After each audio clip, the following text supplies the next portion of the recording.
ഇപ്പൊ ചാമ്പക്ക സീസൺ ആയതുകൊണ്ട് എല്ലാവരുടെ വീട്ടിലും ഇഷ്ടം പോലെ ചാമ്പക്കൊക്കെ ഉണ്ടാവില്ലേ? ഇവിടെ ഉണ്ടായിട്ടുണ്ട് ഒരുപാട് ചാമ്പക്ക. ഒരുപാട് ഉണ്ടായെങ്കിലും കൊഴിഞ്ഞ് ഇപ്പൊ ഈ കാണുന്നത് അവസാനത്തെ കുറച്ചെണ്ണാണ് കേട്ടോ. പിന്നെ അത് പൊട്ടിച്ചെടുക്കാത്തതിന്റെ മെയിൻ റീസൺ ഇത്രയും ഹൈറ്റിലാണ് മരം ഇരിക്കുന്നത്. അപ്പൊ അതിന് പൊട്ടിക്കാന്നുള്ളത് ഇത്തിരി റിസ്ക് ആണ്. അങ്ങനെ കുറച്ചൊക്കെ കഷ്ടപ്പെട്ടെങ്കിലും പറിച്ചതാ ഇത്ര എണ്ണ എനിക്ക് കിട്ടിയിട്ടുണ്ട്. കാണാൻ നല്ല ഭംഗിയാണെങ്കിലും കഴിക്കാൻ അത്ര ടേസ്റ്റ് പോരാ.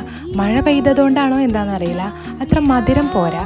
അപ്പൊ നമുക്ക് ഇതുകൊണ്ട് എന്തെങ്കിലുമൊക്കെ ഒന്ന് ഉണ്ടാക്കിയെടുക്കാം. ഇത് മരത്തിൽ നിൽക്കുമ്പോഴാണ് കഴിക്കാൻ ആളില്ലാത്തത്. ഇത് പറിച്ചു കൊടുക്കുന്ന ഇതുകൊണ്ട് എന്തെങ്കിലുമൊക്കെ ഉണ്ടാക്കി കൊടുക്കുകയാണെങ്കിൽ, പ്രത്യേകിച്ച് ഉപ്പിലൊക്കെ ഇട്ട് വെക്കുകയാണെങ്കിൽ കഴിക്കാൻ ഇഷ്ടം പോലെ ആൾക്കാരുണ്ടാവും കേട്ടോ. അല്ലെങ്കിൽ വേണ്ട, വെറുതെ ഉപ്പും മുളക് പൊടി ഇട്ട് കൊടുത്താൽ പോലും ഈ സാധനം പെട്ടെന്ന് കാലിയാവും കേട്ടോ. ഞാൻ എന്തായാലും ഇതിൽ കുറച്ച് ഉപ്പും കുറച്ച് വിനാഗിരിയൊക്കെ ഒഴിച്ചതാ ഇതേപോലെ സെറ്റാക്കി എടുത്തിട്ടുണ്ട്. ഞാൻ നേരത്തെ പറഞ്ഞില്ലേ, മരത്തിൽ നിൽക്കുമ്പോഴേ ഇതിന് ഫാൻസ് കുറവുള്ളൂ. അപ്പോൾ അതുപോലെ ഒരുപാട് ചാമ്പക്കൊക്കെ കിട്ടുമ്പോൾ നിങ്ങൾ എന്തൊക്കെ ചെയ്യാറെന്ന് കമൻറ്റ് ചെയ്യട്ടോ.